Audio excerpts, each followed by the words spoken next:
Hello दोस्तों, vector के इस 6th पार्ट में हम बात करेंगे डॉट प्रोडक्ट की। डॉट प्रोडक्ट यानी कि स्केलर प्रोडक्ट हम पहले वीडियो में डिस्कस कर चुके हैं कि डॉट प्रोडक्ट दो वेक्टर ए एंड बी हैं तो उनकी जो डॉट प्रोडक्ट होगी यानी कि ए डॉट बी जो है वो mode of A into mode of B cos of theta होती है, where theta is the angle between A and B. Now here are some properties of this product. कोई vector है जिसकी लेंथ है, अगर हमें लेंथ पता करनी है यानी कि कोई स्मॉल वेक्टर ए है, ए डॉट ए क्या होगा? पहली बात तो ए डॉट ए अगर होगा तो वो mode of A into mode of A, और एंगल का खुद के साथ एंगल तो जीरो ही होता है किसी भी वेक्टर का, यानी कि मोड ऑफ ए का स्क्वायर हो जाएगा।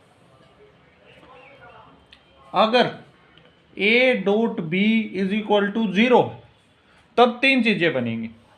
ये बहुत ही इंपॉर्टेंट रिजल्ट है। कहीं भी ए दो वेक्टर का प्रोडक्ट अगर जीरो आ जाएगा तो दो तीन चीजें हो सकती हैं। Either mode of A is equal to zero, या ए और बी, या तो ए जीरो होगा या बी जीरो होगा, और theta is equal to 90 degree.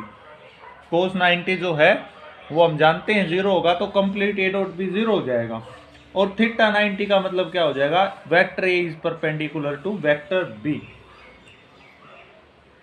Right. और अगर ए और बी नॉन जीरो वेक्टर हैं और उनका प्रोडक्ट फिर भी जीरो आ रहा है, इसका मतलब उनका जो एंगल है between them will B 90 degree also. अब हम बात करेंगे यूनिट वेक्टर अलोंग एक्सिस। हम जानते हैं कि एक्स एक्सिस के अलोंग यूनिट वेक्टर जो काम करता है उसे हम आई कैप, और वाई एक्सिस के अलोंग जे कैप, और जेड एक्सिस के अलोंग के कैप होता है। एक आई डॉट आई जो है वो 1 होगा, जे डॉट जे भी 1 होगा, और के डॉट के भी 1 होगा। के dot K is equal to 1। इसके अलावा आई डॉट जे, जे डॉट आई, आई डॉट के डॉट आई, जे डॉट के डॉट जे, जितने भी इनके क्रॉस में होंगे वो सारे जीरो होंगे।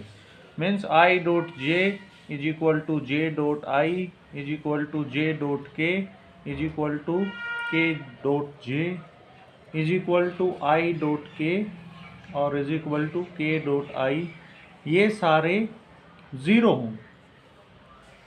ये है डॉट प्रोडक्ट की एक खास बात। इसके अलावा कुछ ऐसी प्रॉपर्टीज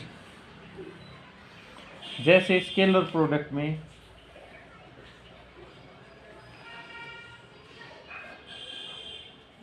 कम्यूटेटिव की बात आएगी। कम्यूटेटिव यानी कि पहली प्रॉपर्टी स्केलर प्रोडक्ट की है कम्यूटेटिव, मतलब ए डॉट बी जो है वो बराबर होगा बी डॉट ए की। ये है इसकी कम्यूटेटिव प्रॉपर्टी।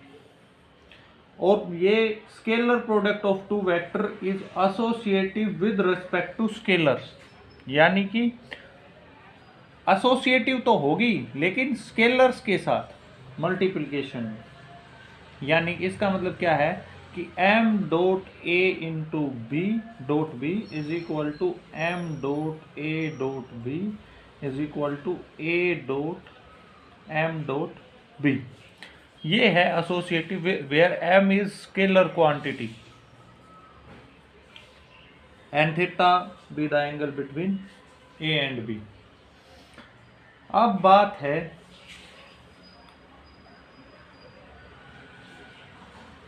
डिस्ट्रीब्यूटिव की। तो scalar product of two vectors is distributive with respect to addition, यानी कि एडिशन के रेस्पेक्ट में ये डिस्ट्रीब्यूटिव है। यानी कि ए डॉट बी प्लस सी जो होगा वो ए डॉट बी प्लस में ए डॉट सी हम लिख सकते हैं। ये प्रूफ भी है। आल्सो अगर हमें दो वेक्टर गिवन हो, मान लीजिए हमें ए वेक्टर जो है वो गिवन है भाई a1i plus a2j plus a3k, और बी वेक्टर जो है वो b1i plus b2j plus b3k, then A dot B will be equal to A1 B1 plus A2 B2 plus A3 B3। ये इनके प्रोडक्ट को निकालने का सबसे अच्छा तरीका है। Also angle between them will be given by cos of theta is equal to A1 B1 plus A2 B2 plus A3 B3 divide by A1 square plus A2 square plus A3 square और B1 square plus B2 square plus B3 square. ये दरअसल इनके जो formula होता है ना, जैसे हमें A डॉट बी गिवन हो गई mode of A mode of B cos of theta, ये यहीं से आया है। इन दोनों की प्रोडक्ट को इनके मोड से डिवाइड किया गया है, वहीं से ये फॉर्मूला ड्राइव किया गया है। अब हम बात करेंगे कुछ रिलेशंस। कुछ ऐसी आइडेंटिटीज होती हैं जो प्रूव हैं, जैसे अगर गिवन है कि A is parallel to B, तब क्या होगा? तब A1 is equal to lambda B1, A2 is equal to lambda B2 और A3 is equal to lambda B3। क्योंकि दो वेक्टर पैरेलल होते हैं वो, तो उसका स्केलर मल्टीपल ही आएगा, वेयर लैम्डा इज स्केलर। यहाँ से हमें पता चलता है A1 B1 is equal to A2 B2 is equal to A3 B3 is equal to lambda, where A vector is equal to A1I plus A2J plus A3K and B vector is equal to B1I plus B2J plus B3K। ये तो given है, लेकिन A is perpendicular to B, इसका मतलब A1 B1 plus A2 B2 plus A3 B3 is equal to 0। ये कुछ ऐसे results है जो क्वेश्चंस को सॉल्व करने में यूज होंगे। जैसे कोई गिवन लाइन है, अगर वो वेक्टर्स परपेंडिकुलर दे दे या पैरेलल दे दे, तब इनका यूज किया जाता है। आल्सो कुछ आइडेंटिटी जो A प्लस बी का स्क्वायर A माइनस बी का स्क्वायर होता है, वो वेक्टर में भी होता है, same to same. The first one is A plus B का square is equal to mod of A का square plus mod of B का square plus 2 of mod of AB। Similarly, second will be A minus B का square is equal to mod of A का square plus mod of B का square minus 2 of A vector into B vector. ध्यान रखिएगा ये product dot product, and A plus B dot में A minus B is equal to mod of A का square minus mod of B का square.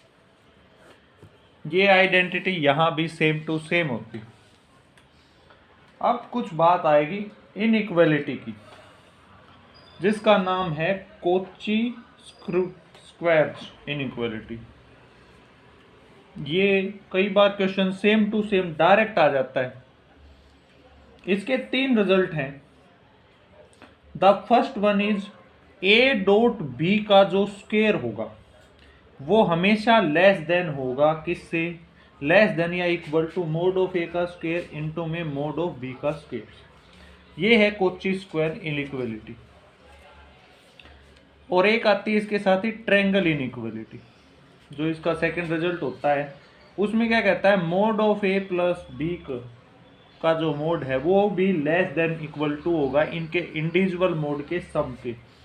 ये triangle inequality. और third will be, इसमें जो इनके डिफरेंस का मोड होता है वो ग्रेटर देन होता है इनके मोड के डिफरेंस से। ये 3 रिजल्ट काफ़ी बार पूछे जाते हैं। Thank you.